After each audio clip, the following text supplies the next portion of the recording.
Hi and welcome to this week's Three Legs, Four Wheels F1 podcast. It's Paul here with... Sean. Chris.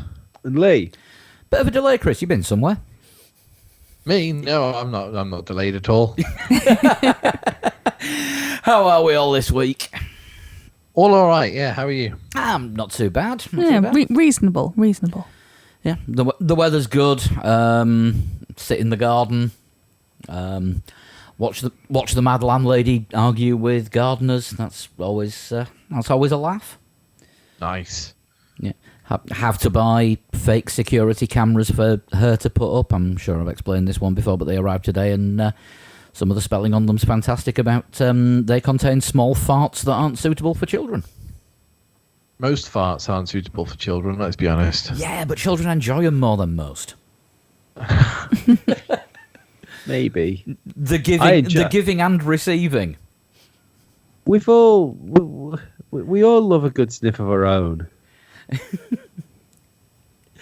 It's a particularly bad one when you do one for one of your own and you have to get away from it. Absolutely. They're usually the ones that feel spicy. Or the ones in somebody in close proximity to you, say, in bed while you're asleep, does one that bad that the smell wakes you up. Yeah. That was a bad one, to be fair. Anyway, getting back on topic, because there is actually quite a bit of F1 stuff again this week. We're only 4 shows away from a race preview. We are indeed. And there will be racing. First thing is, though, it's looking a bit crap for Williams at the minute. Obviously being hit by the COVID thing, but this is something that's been This is something that's been coming for a long time, and this global thing that's going on at the moment has really laid to waste those who were vulnerable anyway. And Jesus in Christ. terms of Formula One, yeah, but in terms of Formula One, I thought my last man standing joke was bad. yeah, it was.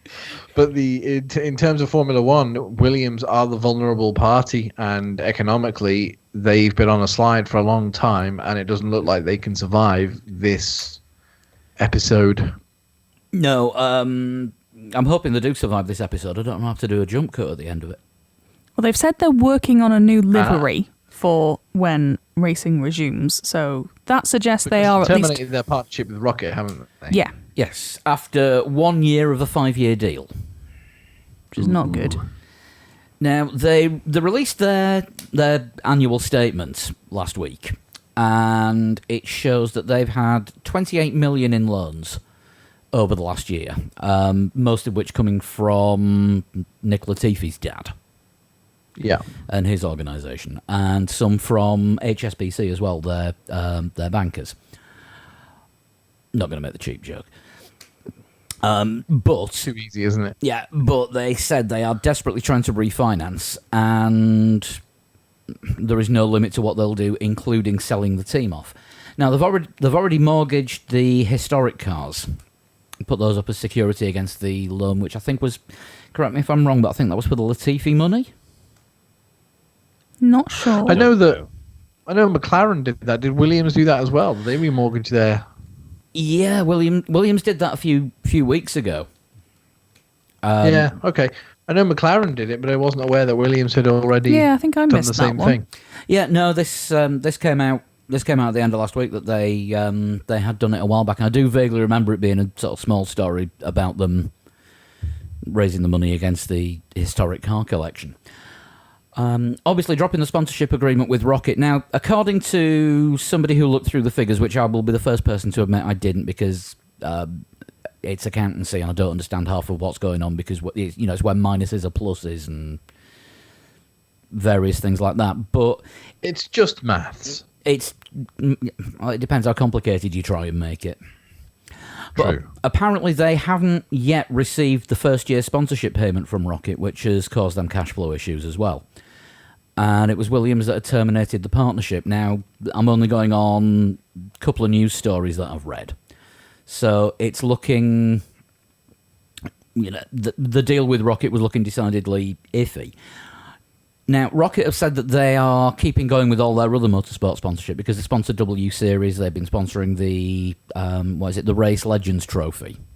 Yeah. Oh, they sponsor the whole thing, the whole championship, like the races esports league. Right. And they've got Formula E sponsorship involved as well. They sponsor Venturi, is it?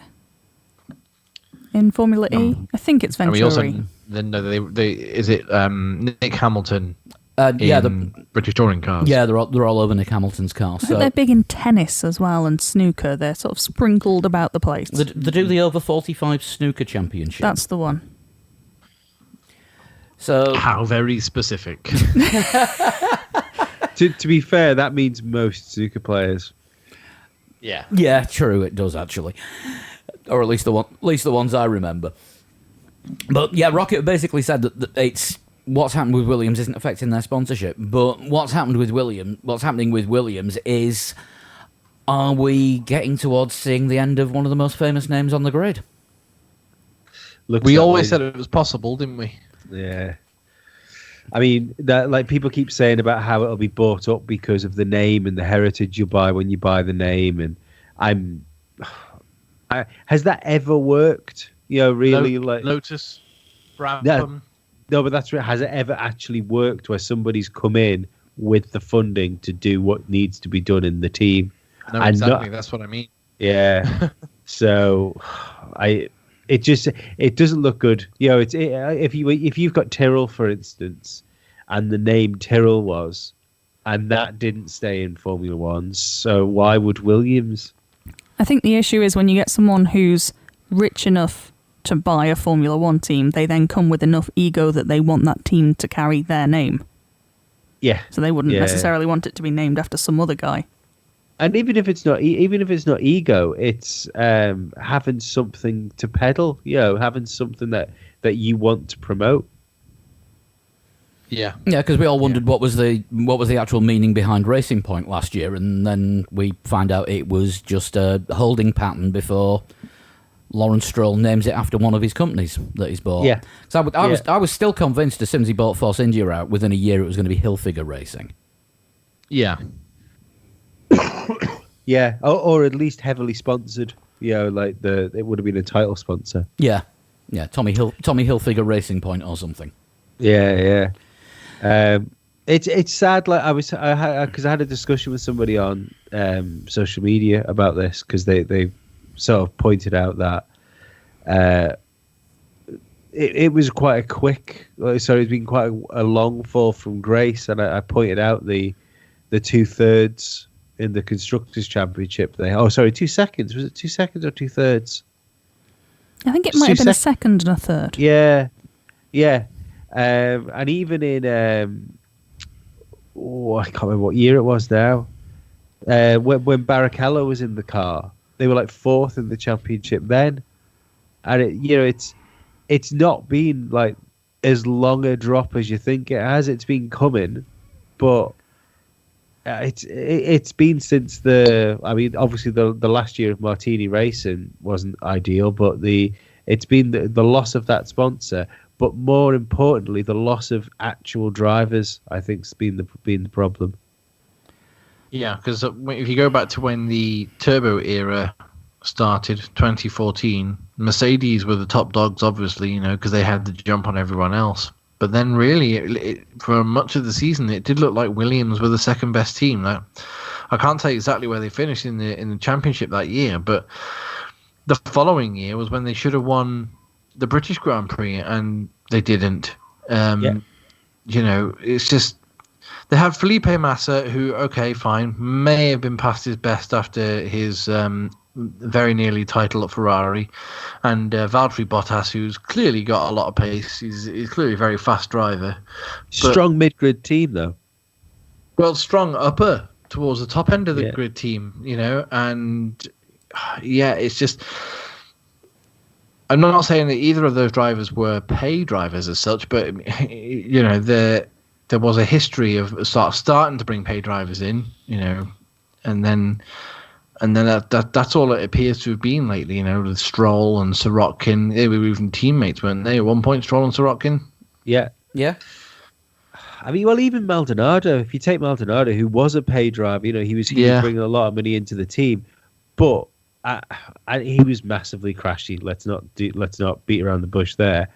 But there was at least a raw pace under there somewhere. Hey, we watched him win a race on Thursday night. Watch him win a race on a Sunday afternoon in Spain. That's the craziest thing. But these two things may have been related. Yeah, but I just don't know what the fix is for Williams. I get the feeling we're going to see the second team on a grid that is being owned, run, and financed by a Canadian billionaire. Did you think? Right. Latifi's already bought in. He's got his son a seat in the car. Yeah. He's lent the team an absolute shit ton of money on top of what he's paying to put his son in the car. I don't know how much money, like the Latifi family, I don't know what they're worth. I have no idea. They're not worth as much as the Strolls, but it's not far off. Right, okay. They could quite happily holiday together without one of them feeling inferior. Yeah. Yeah. Right. He is still a billionaire, and that's not you with this cold try to say millionaire. Right, okay. So there is money. There is a hell of a lot of money behind Latifi. So this is what makes me think he's in the prime position to buy the team out. And I get the feeling this announcement that everything's up for sale. I mean, don't forget, Parts of Williams are still a publicly listed company, so they've got to let the stock market and shareholders know what the finances are and what the dealings are. And I think this is just preparing for here comes the offer. It's a takeover bid. The board recommends that you sell your shares to Latifi Inc. We'll call it Racing Square because Racing Point has already been used. So Racing Comma. And you sell your shares for this price, which is X above the current median stock market price. So Forbes estimates that Michael Latifi is worth circa 2 billion, or at least 2 billion, whereas Stroll is 2.6. It's still strong money. We're talking a lot of money, aren't we? Yeah. Especially when I had we discussed, I think it was off microphone, about the not altercation, but the conversation that I'd had with somebody else on a social media platform, who couldn't understand why Williams were in so much trouble. Williams were in so much trouble, but McLaren apparently had to follow suit. And it's just like, well, 21% of McLaren is owned by somebody who's got like 3.2 billion. And like Williams is wholly owned still to this day by Frank Williams, who is only worth like 160. I say only worth, I mean like it's pennies. Only worth 165 million, which in modern day Formula One and modern day sports is not a lot of money anymore. And I think Williams's issue is, well, there's a lot of issues, but one of the main issues is how stuck in the past they actually are. They still trying to be the plucky garage team that can, outperform all the major manufacturers with their tech and their philosophy, and they know how to win. They don't know how to win. They haven't won a race for 8 years. Before that, it was a long time before that since they'd won a race. It was 8 years before that. It was 2004 was the race before then. Well, there you go. Because I put that in the chat on Thursday night when we were watching the Maldonado win, saying the last time anyone won in a Williams before then was 2004. Was it Ralph Schumacher? It was. Yeah. So 8 years between Williams wins. I'm having 20 quid on George Russell to get a win this season. They're due. That's true. I'll take that. I'll take that bet. And as I said at the time, and I'll say it now in public, if he gets a win, that 3 Legs 4 Wheels t-shirt that I got him to sign has suddenly gone up in value, and I'm getting it insured. The thing is, if this brings us on nicely, sort of kind of ties us in with another story that we've got. If they're going to do this reverse grid thing that has been banded about, and rain or something crazy happens, and George Russell just happens to avoid everything, finds himself out front because reverse championship order, that could well be the case. We could see George Russell winning the race. And I don't know how the reverse grid's going to work. We'll move on to this now. Although I do have one comment that I'm just saying. Just seeing quickly pop up. before we move off, because I was waiting to say this. I was just going to say on the Williams buyout thing. I don't think Latifi will buy it because it's different to buying for Racing Point. So and especially if they're sort of friends as well, he'll have all the inside information of what it was like dealing with Williams as a partner as far as the team goes. And it's not like all Williams need is money. That's Racing Point. Realistically, you could argue for the last sort of 2 or 3 years have only needed extra funding to become an upper mid grid team. But Williams needs burnt to the ground and rebuilt again. Don't forget that when the new owners come in, they've got the opportunity to do that. And if it is the current management that's holding them back, bringing new management in with new ideas and money to expand the team, because Williams can't expand from the position that they're in at the minute. Yeah, but you need somebody that knows Formula One, don't you? You need somebody to come in and buy the team that knows Formula One, not a businessman coming into that company with no knowledge of how to run a Formula One team won't work, because he won't know what to do and he can't trust the team to know what to do. No, but you've got the money to pay the people that do know what to do to bring them in. I mean, Lawrence Stroll didn't have massive knowledge of Formula One, really, when he took over Racing Point, because he'd been involved with Williams for, 18 months at the time? Yeah, I think that's a fair time, though, to get your feet under the table. And, I mean, Latifi's been involved in the racing game for quite a bit, because, I mean, Nick Latifi's been on the grid there or thereabouts and even doing practice sessions for the last few years. The difference with Racing Point, though, is that was actually a fairly successful team at that point. They just ran out of money. They actually all the right people were there. They just needed someone to pay them. Whereas Williams has more work to do. Yeah, Williams has none of the right people by the looks of things, and also none of the money. So, I mean, and you can throw money at a problem all day and all night, and it's not going to solve it until you get the right personnel who I agree with Lee on that point.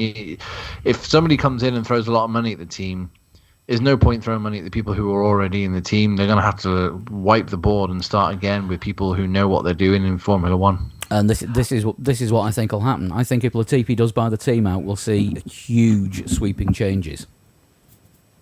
And he'll actually pay the right money to get the right people in. And I think this is what Williams as an entity needs. If it's, because it can't carry on the way it is. It can't continue to be run by the current management. I think while he has the capital to do it and possibly the interest, I don't think he would actually be that interested, because otherwise, why would he have invested so much in McLaren a couple of years ago? He could quite easily have bought a much bigger stake of Williams, but he chose to invest in something that maybe is a little bit more stable. Don't forget that the money that he's given to Williams isn't an investment, it's actually a loan. So Williams had never been open to outside investment. It's, we'll have your money, but you're not getting anything in return for it. With the money that Latifi put into McLaren, it was the whole McLaren organisation, and it was as a shareholder. So maybe now things have changed and Williams are looking to offload the team. I think it's easy, though. It's easy or just offload because the somebody's organisation. got. So it's easy just to think because somebody's got like a filthy amount of money that they're quite happy to frivolously throw away hundreds of millions of dollars. Where in the opposite's probably quite the case, because you don't become a billionaire by making stupid business decisions. And buying a Formula One team in general is a stupid business decision unless the moons align, like a Racing Point, where you can buy a fully functioning Formula One team that's running well. Don't forget though, Stroll isn't the only investor in Racing Point. He is the head of the consortium that bought it. Yeah. And this is what makes me think maybe Latifi's got other contacts out there who would invest in something like this. It's like buying a really nice house, yeah? You go and buy a really nice house, and it's like a 18-bedroom manor house. Like, it's immaculate. All the furniture's in there. Everything's ready to rock. Every house has got every room's got a 82-inch television with a 7.1 surround sound system. Only catch is it's on fire. That's what buying Williams is. And that's why you buy that house with your mates and hope one of them's a fireman. But the thing as well with Michael Latifi is he did make all that money himself. It's not inherited. He did come from very sort of humble beginnings and has worked his way up. He is not going to throw it away. No, so wait, hang on a second. If Michael Latifi is calling himself Michael Latifi, is his name really Michael Latifi, or is it Michael Latifi-Fievich? I don't actually know. I think they're Iranian, Yeah, I think fair. originally.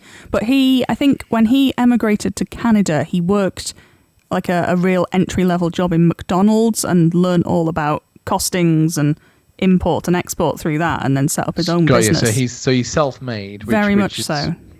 To be admired. Let's be honest. Yeah, he is So- he is really called Michael Latifi. So That's he'd fine. probably get on really well and have a really, really good working relationship and respect for Claire Williams. Then being a self-made man. But that might be more Nicholas that understands Claire's position. But yeah, are we going to see him at the start of the season? Probably. Are we going to see him at the end? Who fucking knows? I don't know, but one thing that I do find quite interesting about it, I know we said we're going to move on from Williams, but I'm lying. Is So McLaren. the fact that they're quite adamant to point out every time that Williams talk about it that it's either a partial or full sale. So like that to me says that the Williams family are desperate to hold on to or retain some kind of not a stranglehold sounds wrong, but Controlling some interest. kind of, they want to keep it on a leash. They don't mind somebody else having it, but they must still be attached to it somehow. And I think this could be the whole downfall of it if an investor or consortium of investors come in. I think the more likely party that could be after Williams might be the Mazepins, because we know they tried to buy Racing Point to the extent they appealed against Stroll's takeover and has similar kind of net worth. Yeah, I could see Mazepin in the Williams. Yeah, because Ural... Nikita Mazepin, isn't it? Yeah. Nikita Mazepin. I want to say Dmitry that is the dad, the one that has the money. No, Nicholas Marzipan, as we used to call him. Yes. Now, Ural Chem Racing sponsorship, which is Mazepin's, I'll say that vehicle for driver sponsorship, has been at absolute out-and-out war with SMP Racing, who had money in Williams before when Sirotkin was in the car.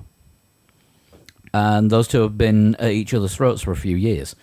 So could Mazepin come in as a sort of screw you? You know, Yeah, I mean, we know last time a team was up for sale, they wanted it. Now another team is up for sale. yeah, because how much was Dmitry Mazepin putting into Force India as was to get Nikita FP1s? I reckon quite a bit. Almost definitely lots. So, whichever way, it looks like Williams is going to not be a British team anymore, one way or another.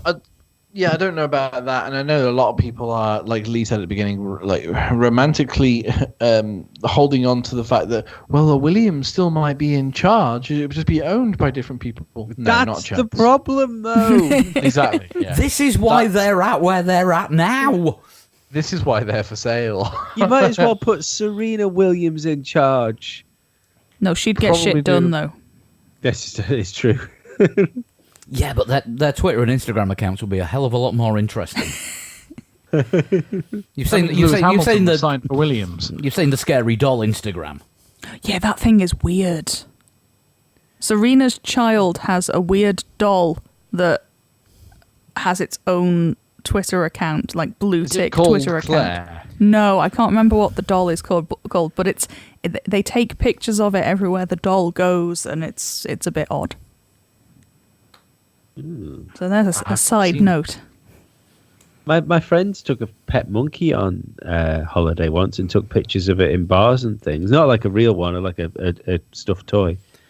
But that didn't sound nearly anywhere near as sinister as what they're doing. No, it is quite out of context. It's a very sinister looking doll, just like sat on railway platforms and that kind of thing.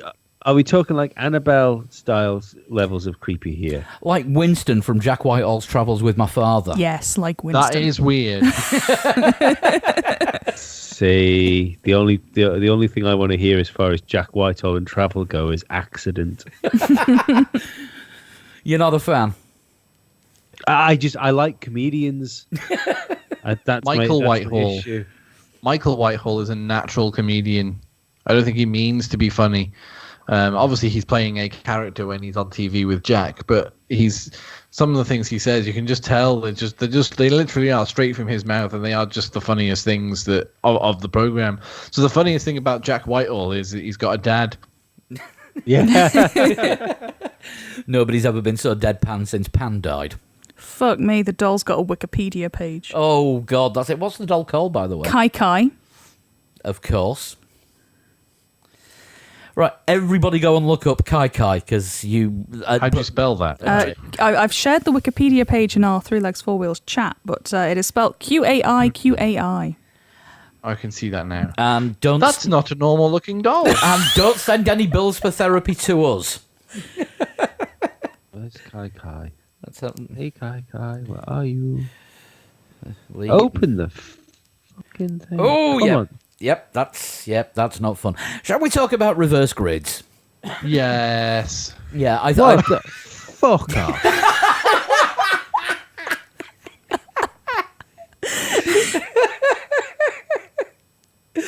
Why would you take that anywhere? Oh, that is... Other than to the tip. I'm going for the benefit of anybody that's listening. I'm actually gonna share this on. No, that's now our it's the main podcast photo. I'm still gonna share this on Discord. Can we stick it? Can you Photoshop it into a Williams? I'll give it a go. I will give it. Oh God, now that thing's staring at me. It's on my screen. No, I'm being kai-kai'd from two sides. Sides. It's looking into my soul. Look, right. Reverse grids. Qualifying, Yes, reverse qualifying grids. experiments. This is I'm not being funny. I mentioned this to Lee on Twitter the other day. But if this is like a test for what they want to, they're going to run these as like a test for 2021, or maybe possibly even when the rules change in 2022 as it is now.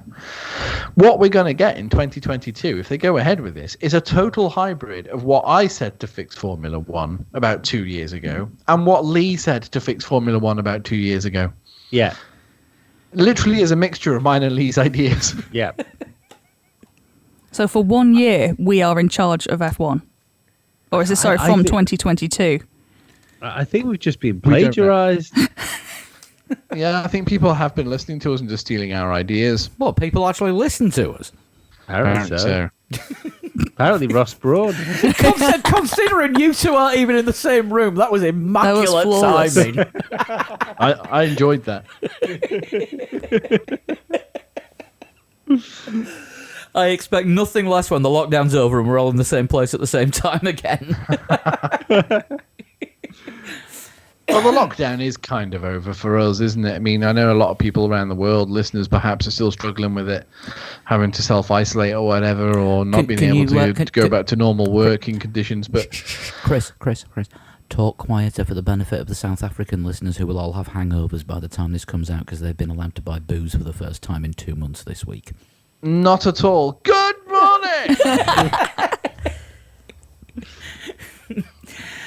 So yeah, what they are looking at doing is these are just going to be for the double headers.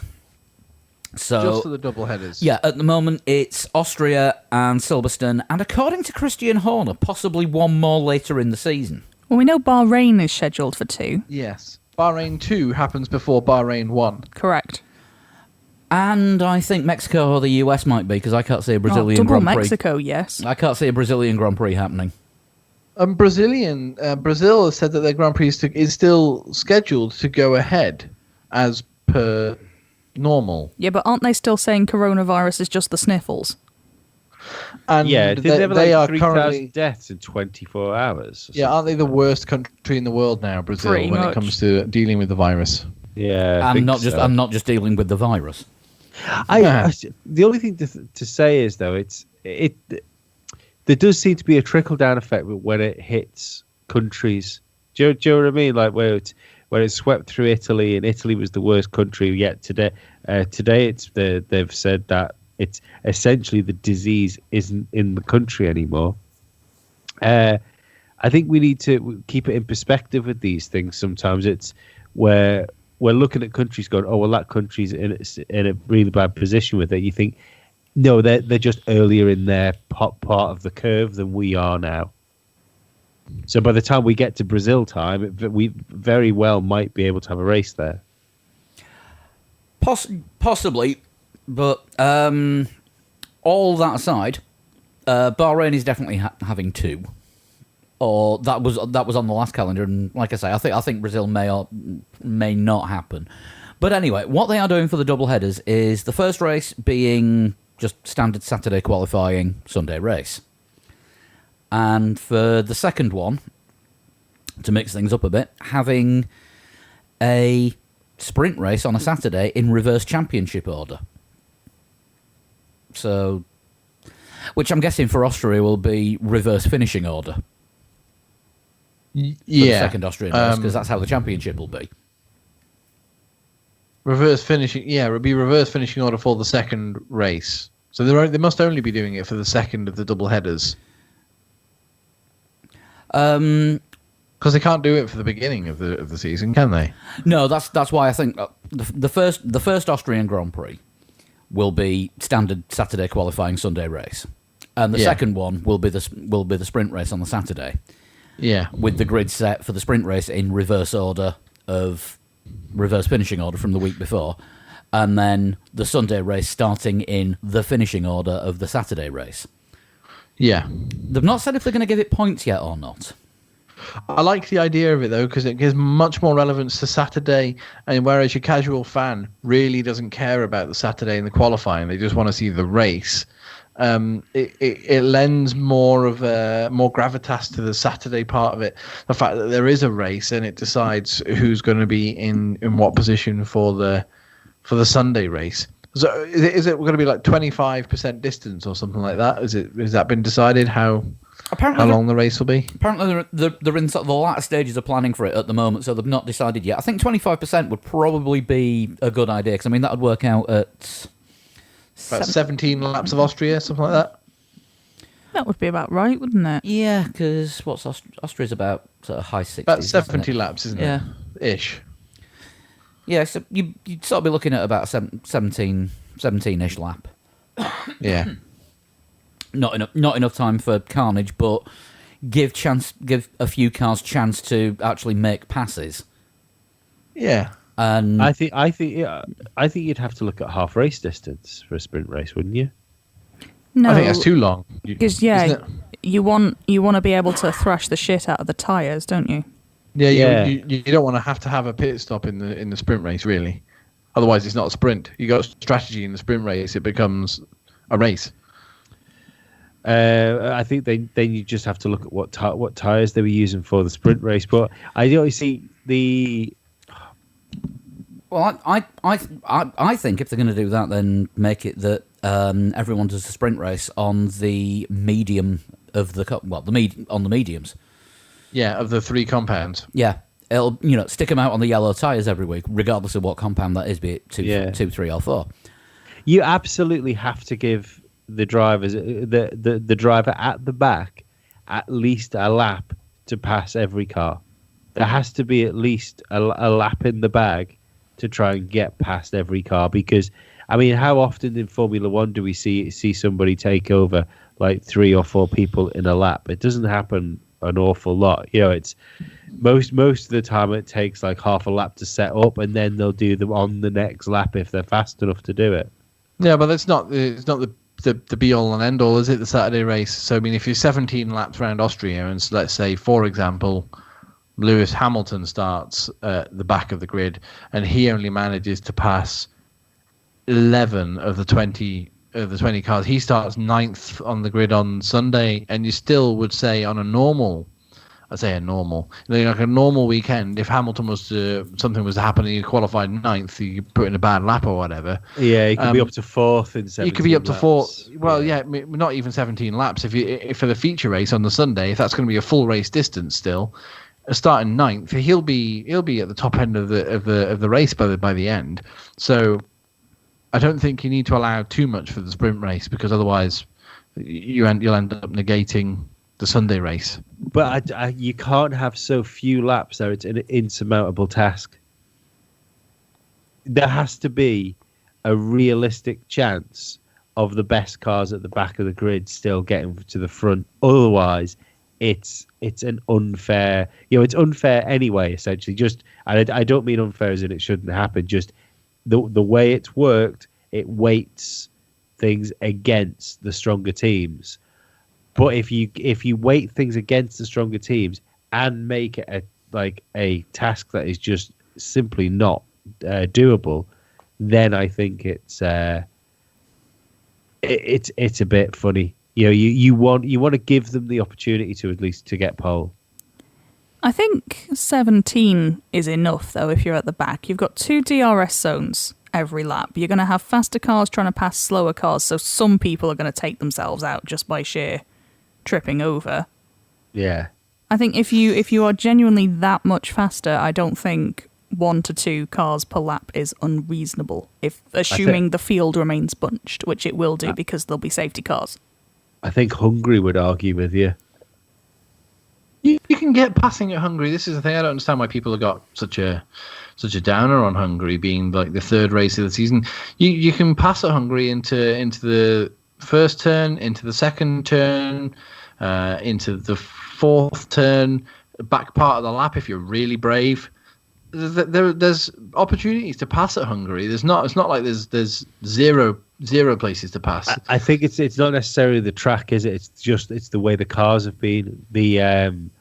With the turbulent air, it's just been really hard to follow there the past few years. The problem is this should be the new cars that they're doing these rules with. Well, that's what I mean. Yeah. I think this is set up so that when they do have the new rules and make it easier to follow, I think that's when they'll bring it in. So it probably won't be until, they'll probably do a few more test runs in 2021 before they finally bring it in for definite in 2022. I mean, don't forget, they're not even going to have this at Hungary because Hungary's just a one-off race, so that's going to be standard Saturday qualifying, Sunday race. Yeah, but I mean, in future, if they do bring it in as a full thing. I think if it works this year, they might bring it in for the season next year. Like Monaco might be fun. There you go. There's one for you. I mean, Monaco's.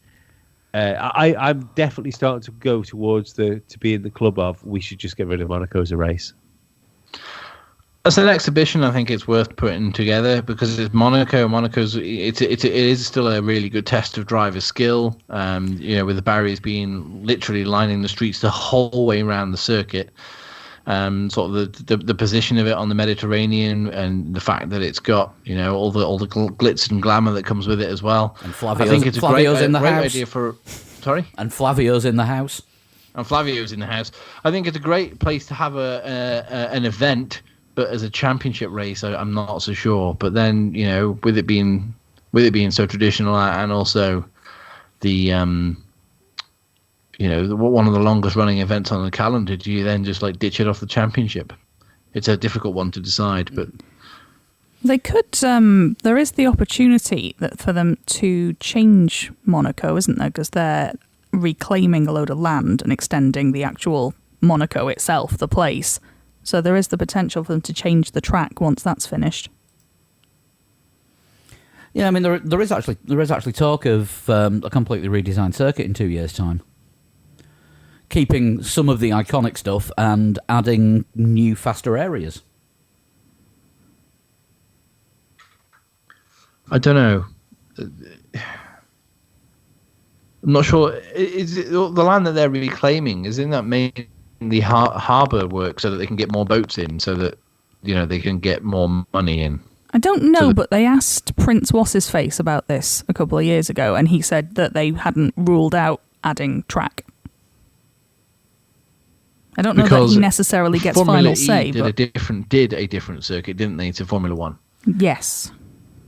They did, kind but of. now they do the same one. Yeah, they adapted it, didn't they? Because it's a different car. Yeah, you turn right. You turn right at turn one instead of going up Sandervoort, and then you come out at the chicane at the end of the tunnel.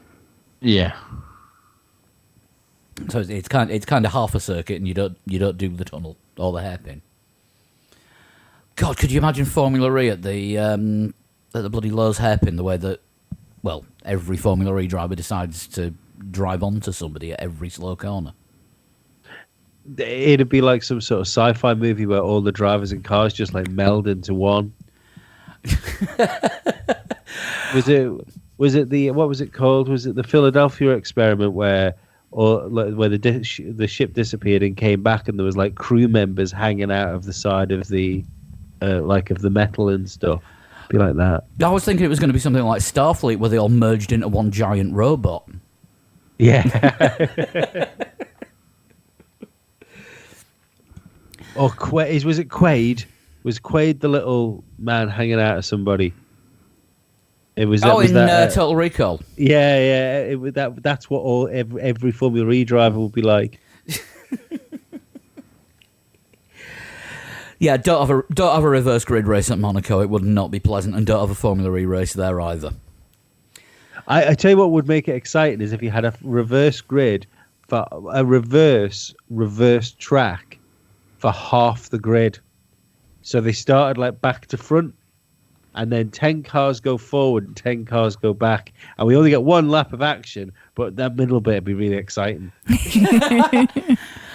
Oh, would it though? Because I mean, the tunnel's about halfway around, so it'd all happen in there, and they've only got 2 cameras. Yeah, didn't the cameras totally miss? Was it Alonso and Schumacher touching each other touching each other in the tunnel years ago? Didn't they have a coming together where one of them had to end the race? I think Alonso had to retire. Well, I think it was 2001 where it missed Schumacher. The missed Schumacher clouting the barrier in the tunnel, and nobody knew anything about it until he limped out on 3 wheels doing about 50 miles an hour. Oh dear. So yeah, don't have massive pile-ups in the tunnel because we won't get to see them. So do we think these reverse grids will work? I think it's a good idea. I think it will work in some places and it won't work in others, and it will be interesting to see whether or not it works in more than it doesn't, and that will be how we decide whether it stays or not. I think Bahrain will be point. Bahrain will be the clincher, because that can be a dull fest. I think the thing is, like qualifying, I think there was quite a few duffer qualifyings last year, which sort of lost, where I kind of started losing my interest in it. And the other thing I'd say is, realistically, it's only the last 10 minutes of qualifying that's actually interesting sometimes. It's Q1 you can miss altogether, and you might miss in the odd race, like a Ferrari do something wrong, or like just one of the top scalps goes out, which is a bit surprising. But in general, the same cars go out in the same order, and then you wait to see who's going to get pole. Both Williams, a Toro Rosso, a Haas, and probably Lance Stroll. And No, an but Alfa he's- Romeo. while bad at occasionally a Renault. qualifying, Stroll does make up places in races, so this actually could fix him. Yeah. Yeah, but you could put money on him not making it to Q2 last year. That's true. I think there would be more for all the sprint races that didn't work. I think there would be more interesting sprint races than there are interesting normal qualifying sessions. Yeah, I'm inclined to agree. Yeah, guaranteed. 'Cause I mean, yeah, qualifying has been decidedly dull. Yeah, I'm a bit confused. I'm confused at the backlash. This is one of the reasons why. Like, It's because Mercedes don't like it, and if Mercedes don't like it, the fanboys don't like it, and there comes the no, backlash. it's social media. Therefore, when anybody says something on social media, the squeaky wheel gets the grease, and it's only ever the whinges that get heard. But yeah, I think we've got a season now that is a little bit of a wild card, so Why not try something a bit different? I think it's really exciting. I think we might end up at the end of this season once it starts going. We should start the season in August all the time, or July, sorry, all the time, and have the races all bunched up together because it's a completely different challenge. I think it's harder. I think this is going to be a harder championship to win than the over the year one because they're just not going to get a chance to turn off, and they're going to be travelling constantly. I mean, they said they were never going to have a triple header again after 2018. And nobody was prepared to be able to do a triple header, and now we're going to get 3? Well, At least. Basically, the season is a header. It's a season header now. It is pretty much, isn't it? It's what about like you get 1 week off every now and then. Yeah. It is pretty full on once they get going. Sounds like the Less way, than- sounds like the gonna- way that they're I gonna- work at the minute. They're going to earn their massive wage packets this year. Right. The other thing is, it's now looking more and more certain, because we said Hungary was going to be third, that the British Grand Prix are going to be 4 and 5 in the season. I hate to be that guy, but is it not Grands Prix? Well, It is. yes, but also no, because they're not.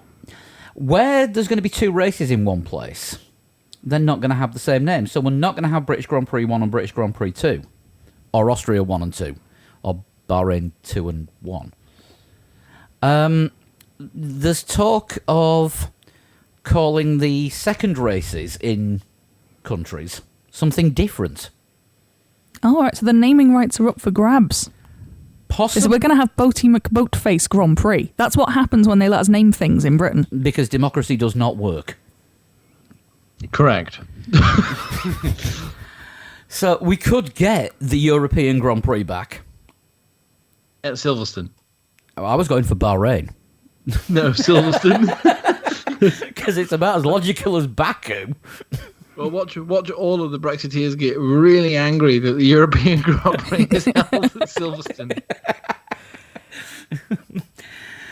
I mean, the Autosport had an article about this about a week or so ago, and they're talking about sort of memorialising races, having the Niki Lauda Grand Prix as a second race in Austria and the Stirling Moss Grand Prix in Britain. But I think they need to be inventive with the names. I think it's stupid that, like it's just weird. You know, it's Well, you, this whole you have situation a, is weird, isn't it? you have a race in a country, so it's that country's race. So just for this season, you have 2 British Grand Prix.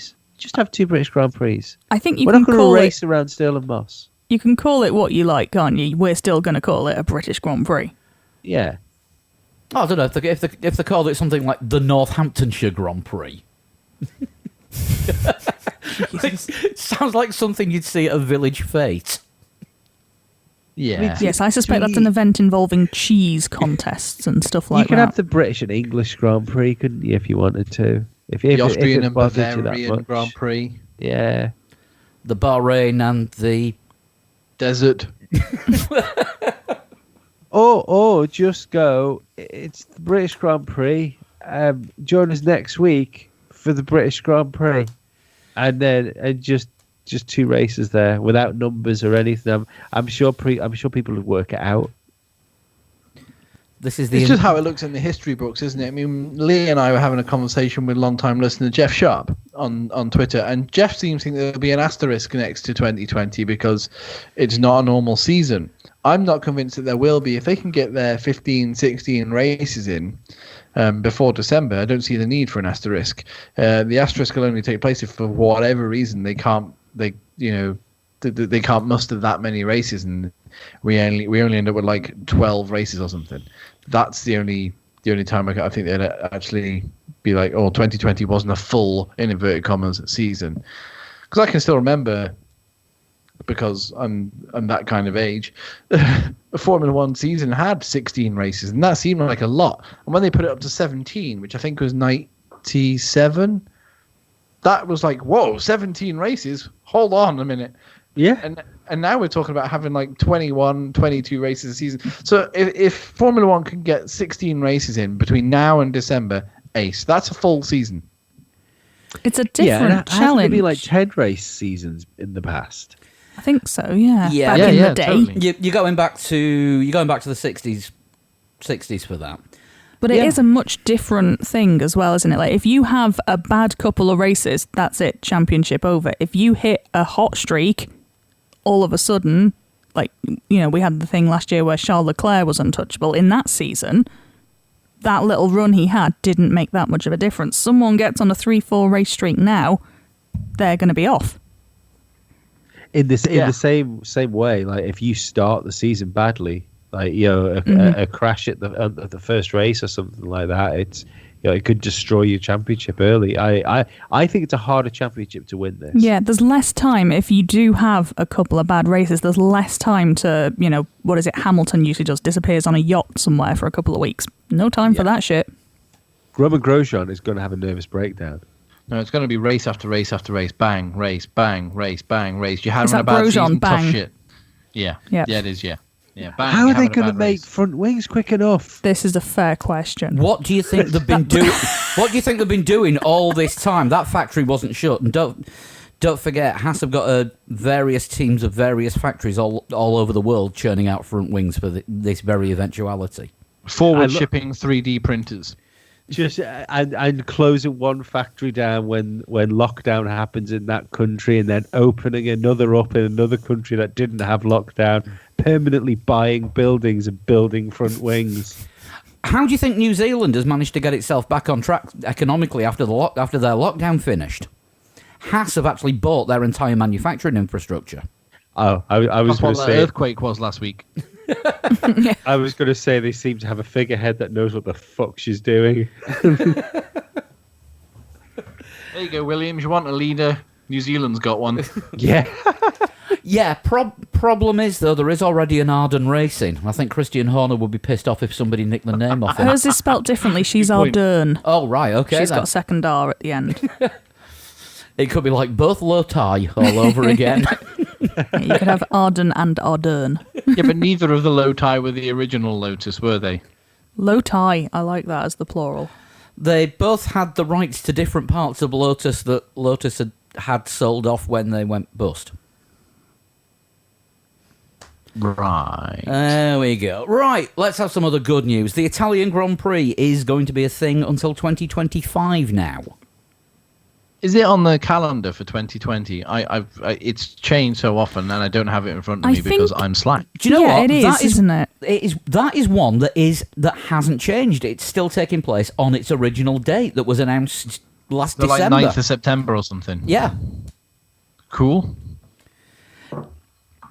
but they've signed an extension to their deal because it was looking at one point. It was looking doubtful for this year, wasn't it? About this time last year, I think they or it might have actually been around about their race weekend. They were in the last year of their contract, and then they signed. I think it was a 4-year.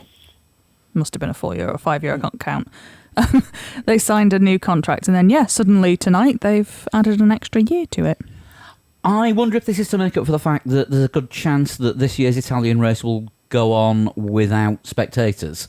So it gives them a chance to have 4 years of racing in front of paying crowds. Yeah, this is a fair point. Yeah, possibly. The thing is, though, they're doing a lot better than a lot of other places that are going to hold races. Okay, yeah, still behind closed doors, but finally, months after they were really hit with a hammer blow with the virus, they actually have it under control. So give it a couple more months, and hopefully they'll be able to release some of the measures and just sort of lighten the load a little bit on the people. And they may be able to have some attendance. Hasn't Austria said they're going to have 500 spectators? No, the Austrian government has said none whatsoever. Yeah, that's changed. 500 spectators. I'm sure of it. If you have a little Google. I'm just having a look now. Now, Yeah. Austin is hoping to have 25% attendance by the time of their race this year. I Ring- said last week, didn't I, that the way they're opening up, I'd have thought But I mean, there's now America has new problems, so who knows what's going to go on with people going to things like races and stuff. Yeah, according to the BBC, the Red Bull Ring is still happening behind the closed doors. However, the story next to that on the BBC's Formula One website is, dude, that was amazing. Is Kvyat joining Biffy Clyro? Yeah, he's getting guitar lessons. Did you see that? I did, yeah. Yeah. Nope, completely missed that one. What was it? It was guitar lessons in exchange for e-racing lessons. Which seems like a fair deal. Yeah, why not? So, if any of our listeners want to learn how to play bass and you're pretty good at iRacing, I could definitely improve from my usual 13th places here. I'm just throwing it out there. And I'll do like pretty much anything to join Biffy. Yeah, where was I reading this? It was a listener that sent it in. Chris Olsen, thank you for your email, Chris.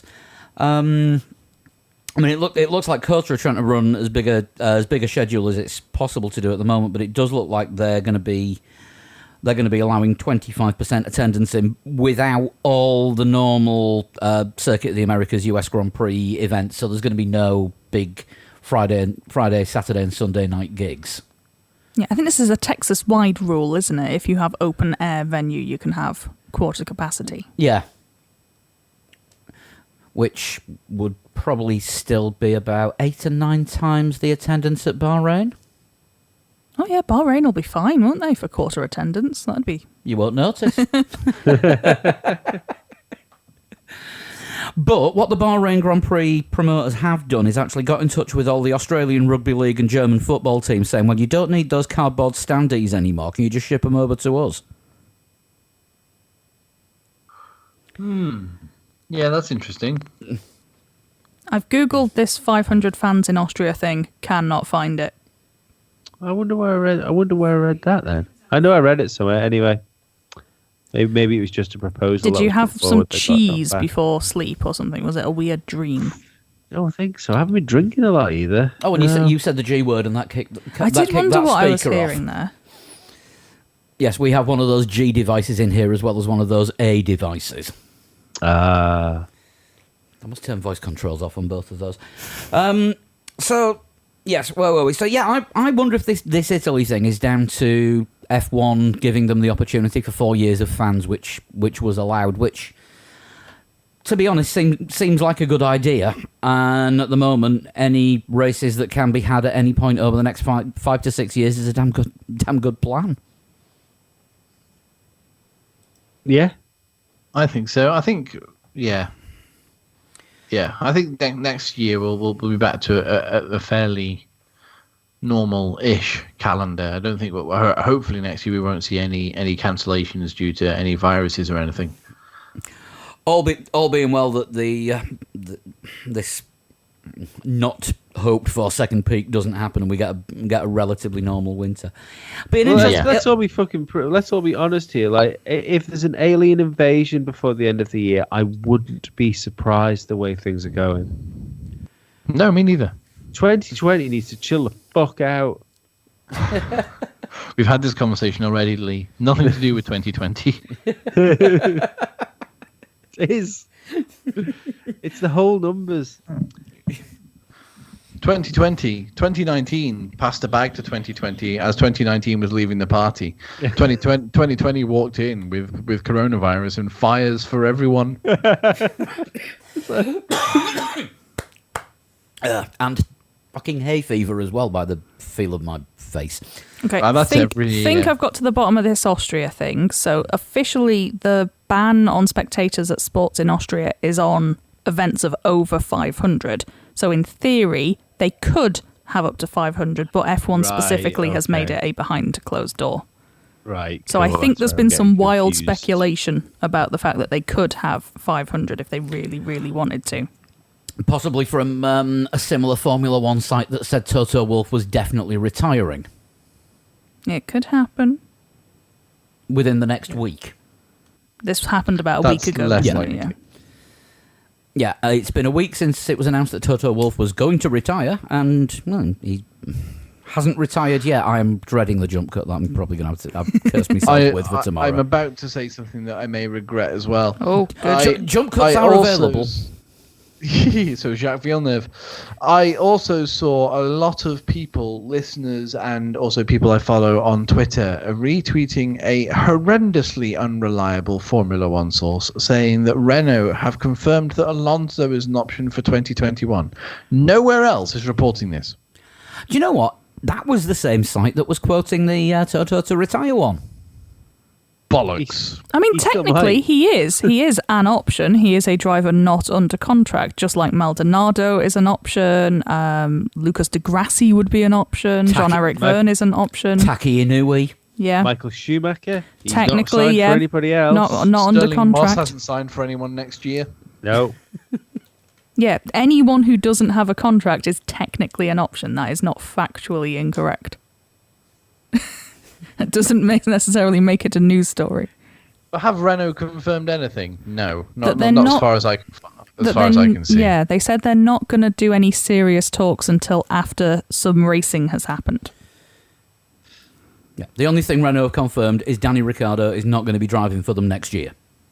I have a theory on why they're not announcing anything like quickly, is because Alonso is an option and he wants to see what this year's car is like before he talks to them about it. That could count for any driver. No, but I think for him specifically, like take Valtteri Bottas for instance, because I think Vettel's going to sign for Mercedes. I think if Alonso doesn't go to Renault, Bottas will go to Renault. But Bottas would want to stay in the sport, whereas Alonso, if that Renault would have to be up there with McLaren in fighting for fourth for Alonso to come in next year.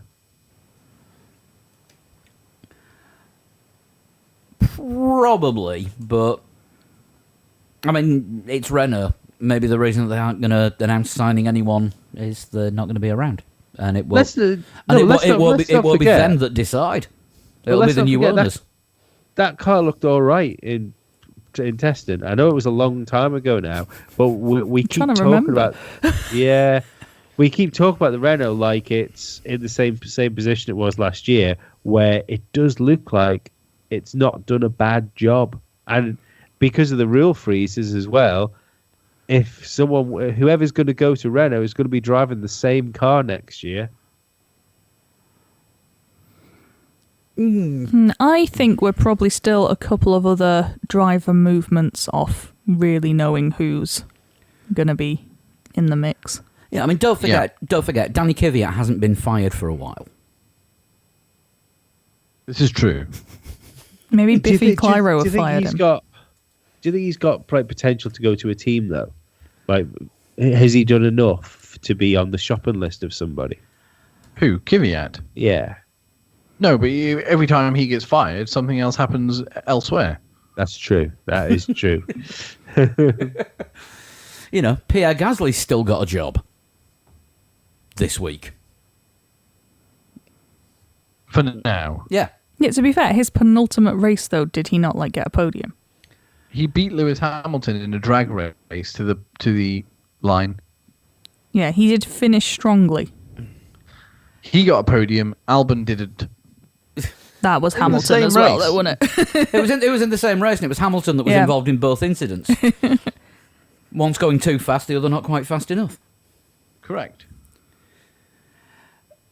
And then technically he didn't get on the podium anyway because we all know Carlos Sainz should have stood up on that podium.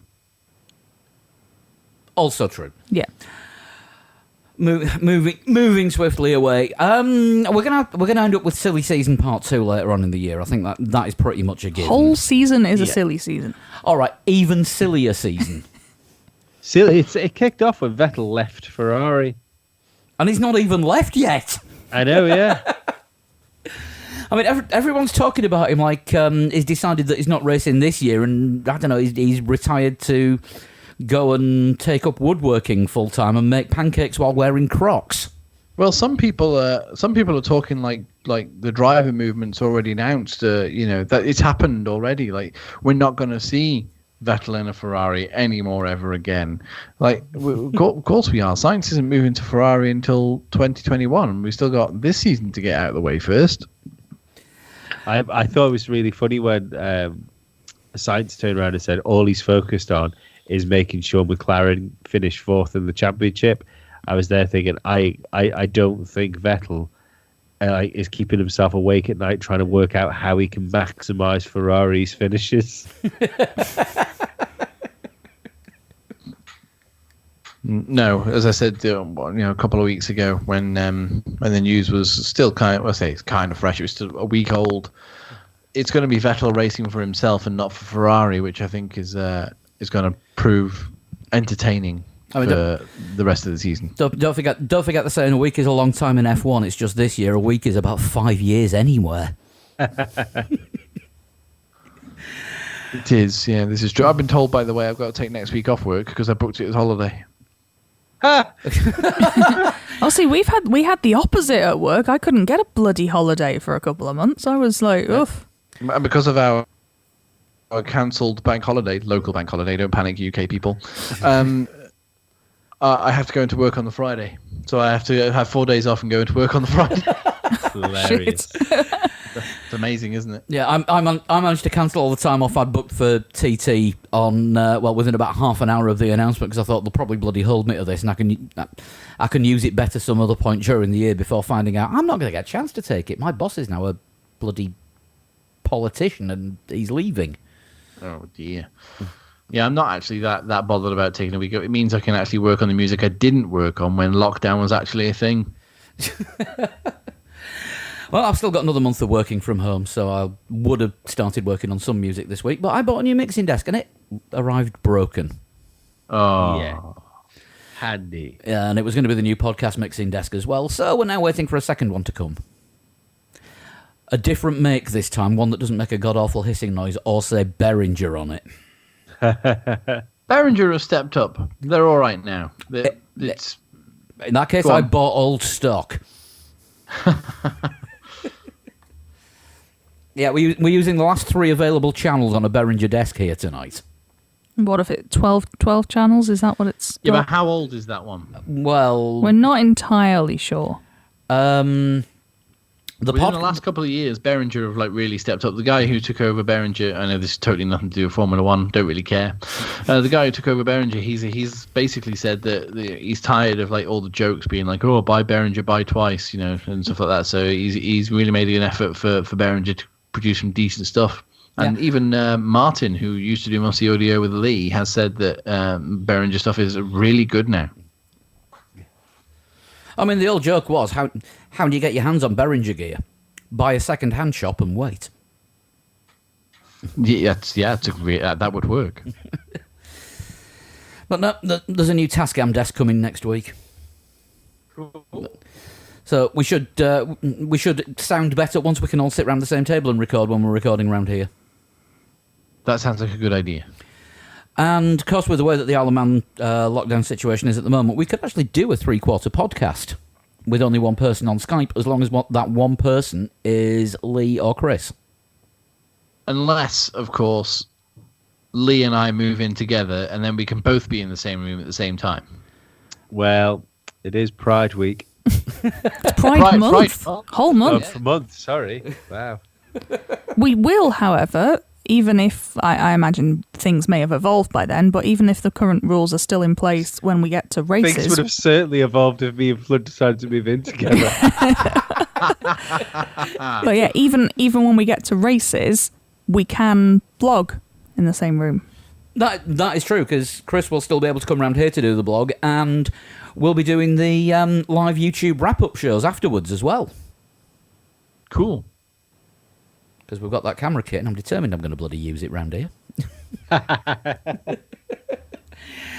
Right, I think that is about it. Apart from, there was one bit of news about Indy Lights being cancelled, but as they only have 10 drivers signed up for this season, I think that would have happened coronavirus or otherwise. And it's IndyCar. And we only care about 500 when Alonso's in it. And how about the rest of the season when McLaren are in it? We only care about it when Alonso's in it. Oh, McLaren have announced that they aren't going to be running a third car at selected events this year because they were going to do that at one point to bring in guest drivers, so we could have actually seen Alonso do other races with the possibility of Lando Norris as well taking part in something. Or Jenson Button. but apparently they're going to hold that off until next year. So that could be one to watch out for in 2021. The McLaren wildcard drivers. It'd be interesting. Fun. I'd like to see that. I'd like, it would be good for Indy as well. There's always like a bit of extra interest comes from the rest of the world when there's a Formula One driver there, isn't there? They've got Marcus Ericsson. There's always a bit of extra interest when there's a Formula One driver there. Have you got your iPad to hand? I have. Right. Let's go. Whose do it. Let's whose name are you liquidizing this week? Dead easy. This one is by Paul Banks. Oh, Ah, okay. Hey, just cheers, Banksy. just a subtle hint. If you've got a surname of 4 syllables or more, get a total shunting. Yeah. We'll just use their name. First total shunt as well. I think he's done. Long I time, don't recognise the name, so welcome, Paul, and Yeah. I'm looking forward to it. Let's get on it. long time listener, first time shunter. I was born Yay. in 1973. Okay, So, so 47. this 47. year. Yeah. I began karting a little bit late at the age of 16.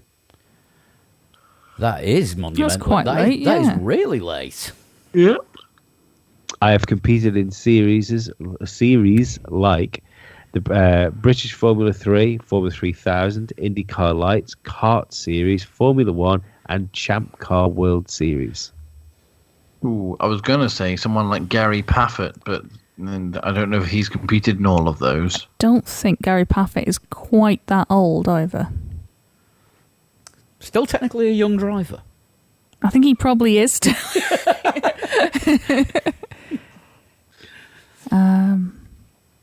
So it's only because McLaren kept putting him like cryo freeze when they weren't using him. How old Jacques Villeneuve? Well, that's a Yeah, he can't be far off that. that's a reasonable think- shout. Yeah, I think he was he about 26, 27 when he won the title in 97, so that might not. That might rule him out. How Yeah. old would Dan Weldon have been? Ooh, he was, I want to say he was 38 when he died, which was 2012, 2011. So, Won the yeah, Indy, he would. didn't he, in 2011, Dan Weldon? Or Justin Wilson, because Dan Weldon didn't do much in Formula One apart from a couple of tests, but Justin Wilson had a couple of seasons. Justin Wilson was late 30s when he died, so I don't think he would have quite been there yet. But Dan Weldon would be about the right age, I think, if maths are good. Should we go with Dan Weldon for a first guess? It's a good, reasonable guess. Yeah, why not? Okay. Amazing. Sorry, I was having a yawn. I have won the Indy Lights Rookie of the Year. The following year, I won the Drivers' Championship. Okay, so how long was Indy Lights going before they binned it this year? I want to say it's been around for about 20 years. Well, if person didn't start karting until they were 16 and they were born in 73, then we assume we're looking post-mid 80s anyway. Yeah, of course. Yeah, I mean, if they were 16 when they started karting, that's 89. Yeah. So And then there was things like British Formula 3. And, Yes, which is your normal late teens, isn't it? Would be about right for that. So we're looking somebody sort of maybe late 90s, early 2000s getting into the sport. So Dan Weldon would fit that profile. I was the 2002 Kart Series World Champion. Now that's in the days when there was 2 Indy cars. Because there was Kart and the Indy Racing League. And at the time, Kart was the good one, but the Indy Racing League won in the end. And when they re-merged. Yeah. I'm pretty sure Dan Weldon did win a championship. I think he did. I don't know what year, but I'm sure he did. So we got another clue before the next guess? Yep, I competed in Formula One for 2 years, outscoring my seasoned veteran French teammate in the first year. Right, I So- think that rules out Dan Weldon because he didn't. He never raced. He only tested. Who would be a seasoned French veteran in this era? Jean Lacey. John and Lacey. Yeah. So he would have been late 90s. He was either with Benetton or Sauber, depending on whereabouts in the 90s we're looking. And his teammate at Sauber was Gerhard Berger. No, his teammate at Benetton was Gerhard Berger. Sorry, yeah, Benetton was Gerhard Berger. Sauber was Johnny Herbert. Who is definitely older than 47. Other seasoned veterans in Formula One by that point would have been Olivier Panis, who would have been driving a Prost in the late 90s, with numerous teammates. I'm going to say that the teammates seem to change on a weekly basis. But yeah, over 2 seasons, though. I can't think of I might have been in for 2 seasons. In fact, Lacey was in a Prost at one point as well, wasn't he? Possibly. Not. Memory's gone hazy. I'm usually pretty good at that kind of stuff, but yeah. There was almost like a revolving door at either Sauber or Prost. I'm now thinking Justin Wilson. 'Cause, he did 2 seasons. He was Jordan or Jaguar? I can never remember. Jaguar and Minardi. Yeah, but who will his teammate have been? Again at Minardi. Yeah, not sure. Yeah, could have been Mark Webber, could have been Fernando Alonso, could have been somebody that was there for 3/4 of an hour. Ideally, someone who was French. We're looking for. Yeah. Okay, I think we need a couple more clues before we can revisit that, but I think that's quite an important thing to try and remember. And I think we have to do a guess on this, don't Go we? with Justin we? Wilson. I think that was that question 6, Lee? Yep. Wilson. Justin Wilson? Why not? I haven't got anything else at the moment. I made unfavourable comments about my uncompetitive car and lost my race seat to a fellow Brazilian. Brazilian. Ooh, Tony Kanaan. Did he do F1? Never did Formula One. Ah. No. What nationality was Tiago Monteiro? Portuguese. Okay, so Monteiro was Portuguese. Felipe Massa's not the guy we're looking for because he wouldn't have been 2002 kart champion. And isn't 47. Bruno Senna? Is not 47. No. No, and he also not 2002 kart champion. We're thinking of somebody like Formula One, Brazilian, 90s. It got to be 90s, sort of 2000, for them to then gone to IndyCar and won kart and won the championship for 2002. I can't think of any Brazilian drivers that have done that. No. Roberto Moreno, but no, it wouldn't have been Roberto Moreno. Because hang on, Roberto Moreno was teammates with Bertrand Gachot, wasn't he? Yes, I think he was. So Roberto Moreno might be. I'm not sure if Moreno was Brazilian. I think he was. Or Pedro Diniz. Pedro Diniz was Brazilian. Oh, yeah, but he was around for more than 2 seasons, wasn't he? Yeah, and also he wouldn't have been the 2002 kart champion, I don't think.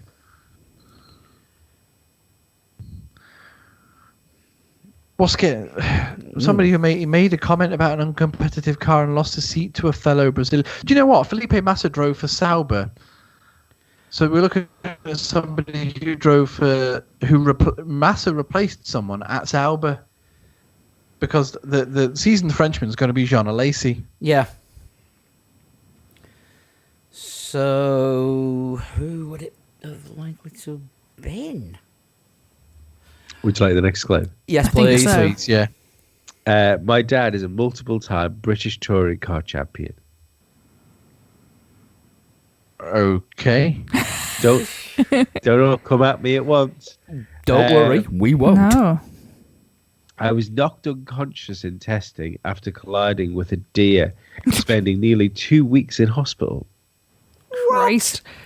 That's I'm going to say now, if I knew that story, that would be it. I would be fine. I would. In This is testing not what? something. Yeah. If I only knew the answer to that, I'd know it. But no, it's one of those. If you know this person, you're going to know that fact about them. I mean, there aren't a lot of deer-related motorsport injuries.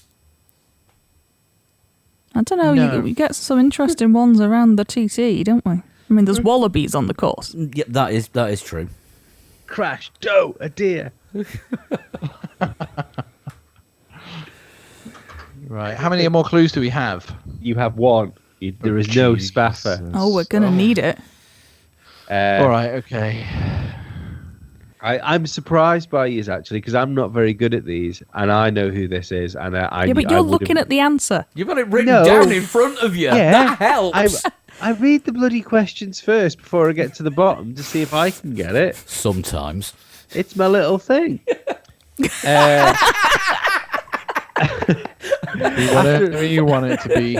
After retiring from motorsport, I now take care of finances and logistics for my family's clothing business. Don't all come at me at once. I feel like I know less. Oh, God. Well, it's definitely not done because his family business is supermarkets. It's dead. The Salma makes it dead easy. Like There's no About how- spaffer of this either. No half point. he drove for Salba. So he drove. We already know this. But he drove for Sauber alongside Jean Alesi and would have lost his seat to Felipe Massa. But I can't remember what his name was. Esteban Tuero. No, he was Argentinian, I think. To be fair, Gaston Mazzacane? Also Argentinian, I think. We're learning that you are quite good on the old Argentinians, just not knowing that they're Argentinian. No, Trying to think of any. His name was. I remember having a joke. His name was yourself dead. all worked up here, but it really doesn't matter. Cristiano de Mata. I am Cristiano. The forgotten Brazilian. Yeah, Cristiano de Mata. I was just about to say that his name was like suspiciously similar to someone else's. His name was suspiciously similar to Felipe Massa's. Massa and Di Mata. Yeah. We're going to have to look this deer story up. Yes, I would like to know more about that. Sean, you look up the deer story while I do Formula Lee. Is it That was Cristiano really de a Mata good or look, by the way. Cristiano de Mata? I think it's Cristiano. Cristiano de Mata. I think I may have just made him a lady. I do apologise, Mr. de Mata. Right, It's okay. Massa made him his bitch. Actually, I won't do Formula Lee. I will ask Lee, how do you send in a total shunt? You can tweet me at a total shunt, send me a private message for it, or you can send me a private message on Instagram, also at a total shunt. Cool as. Right, now then, Formula Lee. It was Monaco in the wet in a 2019 McLaren. And we got top three of Adam Wilby in third with 124.028, Alessandro Popolani in second with 124.004, and winning again is Carl Toomey with a 123.974. Formula Lee is taking a little bit of a break until the new game comes out now, because I can't find any track and car combinations apart from really ridiculously slow cars in the wet, which are getting a bit boring, where the leaderboard isn't full and people can actually see the times that they've set. So I think we're going to call time on the 2020 pre-season season and on the 2019 game. God, I'm confusing myself here. And then we'll kick it off again in July when F1 2020 comes out. I think that is probably a good idea. Otherwise, we'll just end up doing it in a wet race in a McLaren every week. Yeah, absolutely. 2020 game is going to be fun, isn't it? Because none of the 2020 season's actually as it is in real life. Yeah, there'll be two tracks that we don't know and car form that we don't know. I had absolutely no interest in buying the new Formula One game until they said you can make your own team, and there was driver transfers, and I think you can do driver transfers between F2 as well. Yes, I'm you can. interested. Yeah, the management aspect of it now, like interests me more than the actual game. If anybody else ever played Microprose's Grand Prix Manager, I loved that game because anything was editable in it. That was absolutely brilliant. I've actually downloaded it from GOG. I forgot. Is that the EA Sports one? No, it was the one. No, it's Microprose. It's literally just a management game. You don't really get to you don't see any racing. All you saw was like the outline of the track, and like the race lasted like 2 minutes rather than. But you called all the strategy. Even mid race, you could like decide what to do and things like that. I really loved Grand Prix Manager, and I can't remember what season it was based on. I think it was a '94 season. But even like when I was playing it in like '97, when there were teams that didn't exist, on the games, I was like, well, they've gone, so I'll just replace them with Tyrrell or whatever. The first one, and you could change the drivers. You change the drivers' names as well, so you could have a totally up-to-date season, and then just have your own team if you wanted to, with your name next to it at the bottom. It was amazing. I loved it. First one was based on '94, and the second one was based on '97, which had the full grid apart from Jacques Villeneuve, who they replaced with John Newhouse. Yeah, I don't remember that. I remember the F1 '97 was Williams #1. Yeah, I like the EA one was buck wild because you could just change everything. I think I took Schumacher and Hakkinen to Ferrari, and then I took Mercedes engines in my Ferrari. Oh yeah, I remember on the Microprose one, Ferrari having a Nissan engine at one point. Also, Nissan being a supplier for F1 engines. Yes, Don't seem to recall they've ever done that. No. The other thing when F1 2020 comes out is we're going to look to start doing a league. Well, 3 leagues. For 3 leagues, 4 wheels. 3 leagues, 4 wheels. Nice one, Chris. One for PC, one for Xbox, and one for PlayStation. We're going to start putting league racing together for that, because now that we've discovered the fun of sim racing and getting points and winning in that, or not winning, or crashing through iRacing, I think we need to get 3 legs, 4 wheels league started out for the F1 game. I think so. I won my first GTE racing, iRacing the other day. Nice. BMW. Nice. We had the kind of Belgian Grand Prix at the weekend, but we were in Formula 3 cars, which was a fun one. Did my advice help at all whatsoever, despite the fact I have no idea what I'm doing? Carry a lot of speed through the chicane at the end of the Kemmel Straight. Yes. Yeah, it kind of worked. Until that time I hit the barrier, lost a wheel, and then had to wait 3 minutes to get towed back to the pits. But other than that, it went great. I was took out by somebody that messaged me later on to apologise for it. If anyone is on that's good sportsmanship. It was. That's the equivalent of going into the garage afterwards and being like, I fucked up, man. I'm really sorry. If anyone is on iRacing, get in touch, because we have races usually every Sunday evening UK time. And there's a Discord chat running all the way through the race, and we just have a laugh while we're doing it. It's not serious because it's not a proper league yet, but again, that might happen soon. In fact, this week's race is going to be street stocks round the Phoenix Oval. They're horrible. Those cars are horrible. They're horrible and slow and slidey, and I don't like them. Yeah, but mine looks cool. I'll put my band logo on it, so I like those cars now. Your car does look cool. I've got to hope that somebody's made a McLaren skin for it. I will publish the Formula E final scores on the website. It's probably already up there by the time you listen to this, unless you're a patron.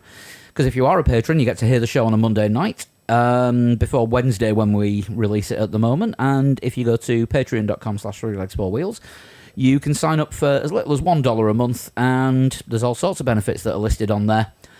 You can even listen to the show live on Discord if you subscribe to Patreon and you want to put yourself through listening to us talking all the assorted crap that goes with the show as well, and sticking around afterwards. If you want to get in touch with us, then at 3legs4wheels on Instagram, Twitter, and Facebook. 3legs4wheels@gmail.com if you're old school and want to email. And individually, we're all on Twitter as At Sean Cowper. At Flood21. Lee, do you want to give yours again? Because it's been a while. I'm at a total shunt. And I'm at Pablo100. Right, we will bugger off now. We're gonna jump onto Discord and have a chat with anyone that's still lurking around there. And we'll be back next week with, Summit. I'm sure it's ramping up now, though, isn't it? You know, it's that's a few weeks and a couple of weeks, 3 weeks in a row, maybe, that we've had proper Formula One stuff to talk about. You know, it's getting. Do you want to know something? Looking at the logistics and how Formula One works, it means that the teams are going to start shipping stuff out before we do the next podcast. Yeah.